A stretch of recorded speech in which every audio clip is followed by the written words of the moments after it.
Estamos en a las 8:45, preparados para conversar del tema que domina las noticias el día de hoy, y se trata de ese amotinamiento de reos en la cárcel Fray Janes II. Se ha producido desde tempranas horas de la mañana. Paolo Hurtado nos acompaña el día de hoy para conducir esta entrevista. Buenas noches también a los invitados. Les presentamos a Eddie Morales, exdirector del sistema penitenciario, y también a Gary Estrada, coordinador del programa de personas privadas de libertad y derechos humanos del Instituto de Estudios Comparados en Ciencias Penales. Buenas noches. Esta entrevista había comenzado ya un poquito antes, que estábamos hablando de lo que está sucediendo en este momento en Cuando las cámaras aún no la proyectaban. Cuando las cámaras aún no estaban al aire. Señor Morales, usted fue director del sistema penitenciario ese nefasto día, cuando recordábamos antes de salir al aire, una mujer fue encontrada descuartizada frente a un bulevar en la zona 15.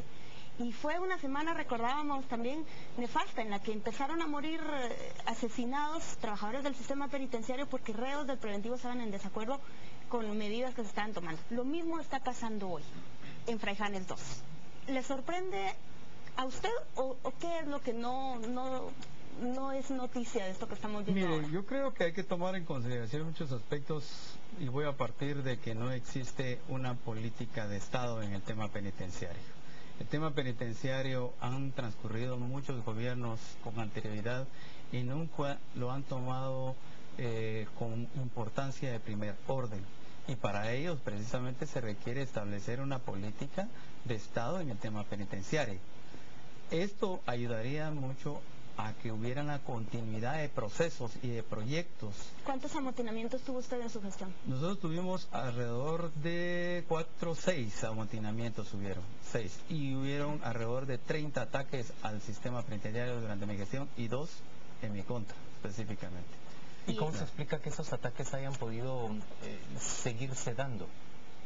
Lo que sucede es de que hay que reconocer que las estructuras criminales cada vez más se han ido ampliando y se han venido a incursionar en todo lo que es el sistema nacional de seguridad hasta cierto punto. Hay mucha vinculación de estos de una u otra manera, que de cualquier forma existe una fuga de información o existen conexiones directamente entre lo que es centros de detención, ya sea privados de libertad en situación preventiva o de condena, que de una u otra manera siguen ligados a las estructuras criminales de afuera. No logramos aislarlos adentro de nuestras cárceles. Lamentablemente requiere una nueva infraestructura del sistema penitenciario y principalmente se quiere o se debe de planificar un nuevo modelo penitenciario, no como el que se tiene ahorita, que viene a algunos centros de detención desde los años 60, 70.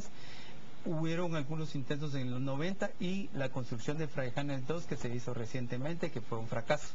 Vamos a hablar de fue eso, una remodelación, no es que fue una construcción carísima, por cierto. Exactamente. Y por la que hay gente también procesada. Así es. Vamos a hablar de eso más adelante, pero como en este momento el ministro de Gobernación está tratando de negociar, nuestra pregunta para el señor Estrada es si esa negociación es viable y en qué términos debería darse.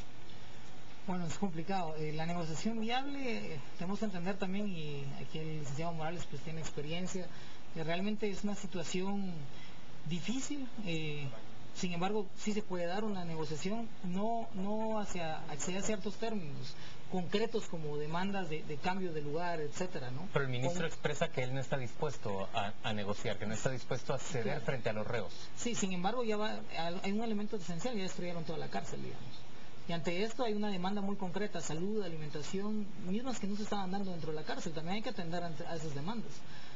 Esa negociación, nunca hubo una previa negociación, el director del sistema penitenciario no estableció ciertas condiciones previas antes. Esto quiere decir que ahora el ministro tiene que negociar. ¿Es viable o no? Veamos las condiciones reales y fácticas, ¿no? Eddie Morales, ¿negociaría o no negociaría? Yo creo que aquí lo más importante es entrar a un diálogo.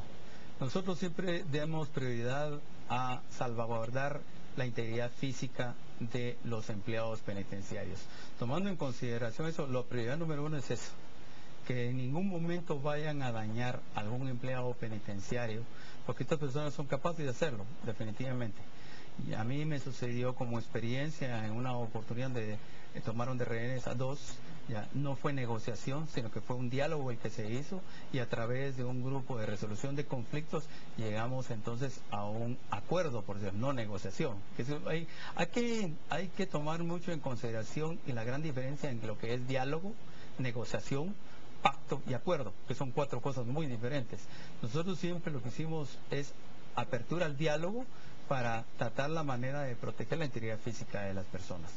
La vida no tiene precio. ¿Deberían entrar las fuerzas de seguridad en este momento a rescatar a los trabajadores que todavía Yo creo están que esto detenidos? crearía un problema muy serio adentro. Definitivamente esto va a dar una posibilidad de que tenga un efecto dominó en el sistema penitenciario. Por supuesto que es un escenario que se podría dar, y en lugar de arreglar las cosas va a complicarlo. ¿Qué piensa usted, Gary? Bueno, no, evidentemente no.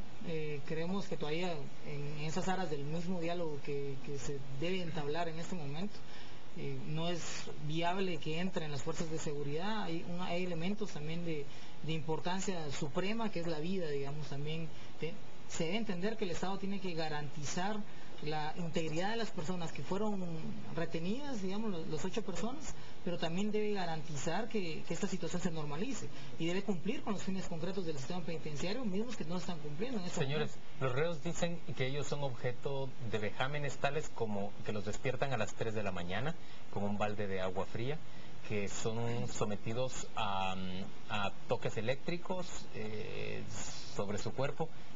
¿Tal cosa puede verificarse? Bueno, de verificarse, creo que hay ciertos elementos concretos. Hay una apertura más hacia la fiscalización de lo que está pasando en las cárceles, la violencia que ¿Pero quién tendría que subsume. verificarlo? La Procuraduría de Derechos Humanos es la fundamental institución que debe hacer esto, pero también podrían hacerlo organizaciones que están trabajando derechos humanos de las personas privadas de libertad, por ejemplo. ¿Es posible, Eddie Morales, que se esté cometiendo estos vejámenes? Yo creo que no. Mire, yo tengo acá un manual integrado de administración penitenciaria que dejamos acá, precisamente dentro del sistema penitenciario. Dentro de la gestión se hicieron varios documentos muy importantes que yo lamento, no sé sinceramente si le han dado continuidad o lo han reformado o qué estarán haciendo. Acá específicamente se establecen los protocolos de seguridad para los 3 diferentes tipos de prisiones existentes: el de situación preventiva, el de condena y el otro que corresponde a la de máxima seguridad. En ningún momento se establece un protocolo en el cual a estas personas se les lleve de esta manera un tratamiento a través de vejámenes o algún tipo de faltarle a sus derechos humanos. Entonces el problema radica en que muchas veces las personas que llegan a administrar centros de detención no son personas profesionales.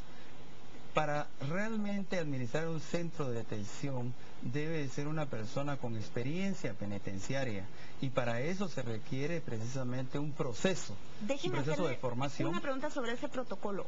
Este amotinamiento se dio cuando a las 7 de la mañana los guardias llevaron alimentos a un grupo de reos, los tomaron como rehenes, les despojaron de sus llaves y abrieron puertas.